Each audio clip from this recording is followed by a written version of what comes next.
So guys, my name's Ash, and this is my first After Effects tutorial. I'm going to be showing you how to do a really simple effect, but it really helps edits. It's just screen pumps. So I'll show you both screen pumps on both shots, and just syncing to the beat of the song. And I'll show you here.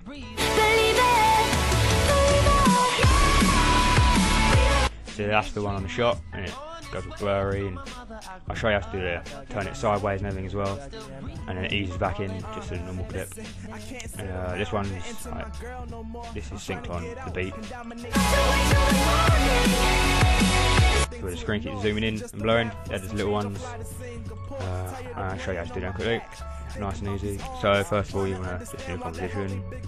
3x720. Import a clip. You can use whatever one you want. You'll be using one in your edit. So I'll just grab this one for now.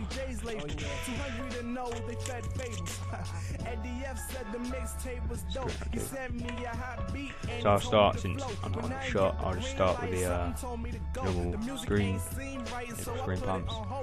So pretend like I can't wait to find the song and get the beat, and if that takes too long, that's why I made this a quick tutorial.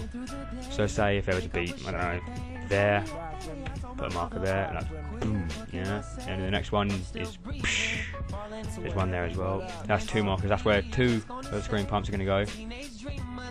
So zoom right in. Too much. Just so you know, just enough so you know that you're on the right bit, basically.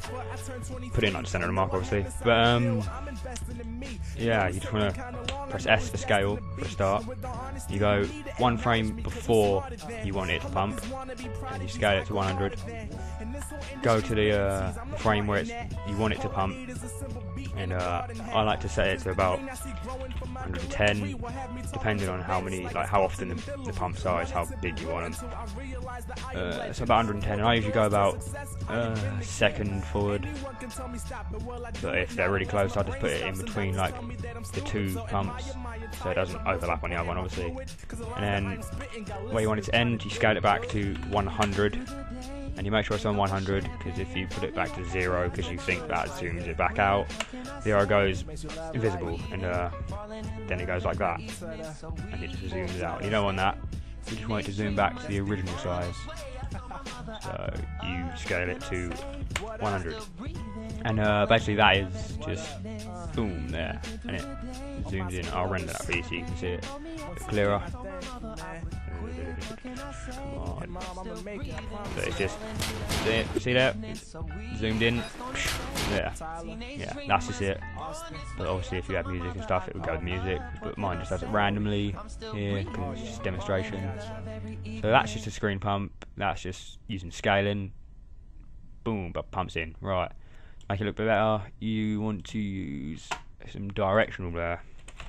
And there's a few different kind of blurs, but they're all like different in their own little way.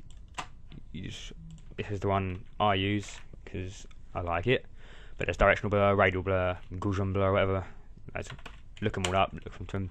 So you want to start by, obviously, you go to the frame, the one before you pump. See first frame, and you want to set, first of all, you want to set direction to 90. Because otherwise, with it, your blur will be like going upwards and horrible. Set it to 90 so it goes to the side, looks smoother. And so for the start, you want to set that to 0. Set it to 0 for the first one, and then on your pump, which is there, I just set mine to about 30. 30 looks nice once in the edit. It's a bit blurry there, but it does look good once you're doing it, and it eases back out.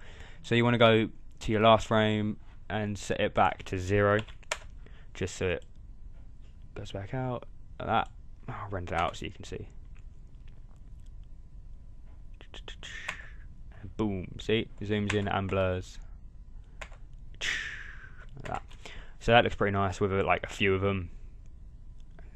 So you do the same on the second one there, where you put your second marker, and you mark them all up where you want them. So what I usually do is I render the whole song, or a section of the song that I'm working on. You render it all, and then you just, if anyone doesn't have to place a marker, then on a keyboard for a normal PC, I'm not sure about Macs, but for a normal PC. On the far right of the keyboard, you got like the number pad, and above the 9 there's a star. So whatever track you clicked on, it sets a marker onto that track. So if you want it above, you just unclick on anything. So don't click on anything, press it, and it'll just set a marker up there. And if you move around the track, then it won't, change where the marker is. But if you had a marker on the track and you move the track, if you're trying to sync something, it would move the marker with it. So that's probably easier to just set it up at the top. That's what I always do. Always put them up at the top. So sorry for speaking a bit fast. My first tutorial. A little bit nervous. Sound like a twat, but get the job done. So anyway, you do the same on your second marker as you would on your third, and it would pump them all, go with the song. But yeah, so that's just that one. That'll be anywhere in the beat of the song. Now I'll show you how to do the one on the shot. So just want to go to the. That's where he shoots. So you want to set a marker to the one. Oh no, you want to set a marker on the one where he shoots. Sorry. So that's your marker. Close this for now. And you go one frame before the shot. Press S. Scale it to 100. Same as before. So you're doing the same thing as you would if you were syncing to a beat. Shot, and then on the shot you want to sync to 110 like before. Make sure you got your keyframe, by the way, otherwise you'll be doing just resetting it each time and it won't be saving. So you click this little button here, and that, if you didn't already know, that keyframes.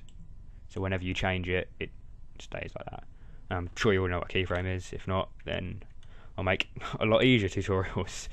But I'll start again. Sorry, fuck that one up now. So scale 100. You want to set the one before at 100. The shot is set to 110, and then same as before, about a second. So, or depending on your song, but I like to go to about a second.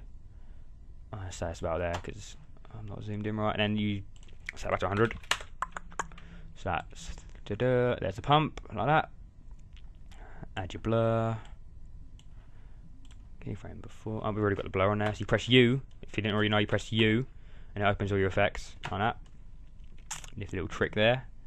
Then you want to put the blur to 0. Go to the frame where you shoot and the pump is. Set it to about 30 or whatever you like. It's all down to personal preference. Third keyframe. Set it back to 0. And that's just the one on the shot. It's pretty much exactly the same, but it's just the one sync. So there's the one on the normal beat, and it'll go boom, and then you sync to the shot. Another thing I like to do on a few of my ones, especially with just the shot, is if you press R on your keyboard, opens up rotation, go to the keyframe before, set it to 0, and then where it's zoomed, you can just rotate. But you don't want to rotate to show black because that doesn't look good. Just rotate a little bit, so like that or like that. Makes a lot of difference. You notice when when it happens. You do notice. Looks a lot better. So I see you set that to about. Well, it depends how much you've zoomed. But if you zoom the same 110, then it should be about 3. Should look the best it can without showing black. So then you want to go. So you find out where your last keyframe for your blur is, and you want to set that back to 0, and then that will follow like the scale, so you won't get any black and it will all like go together nicely.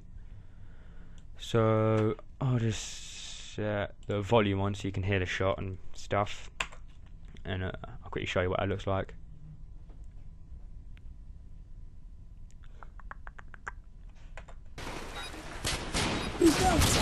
See? It slowly rotates with it.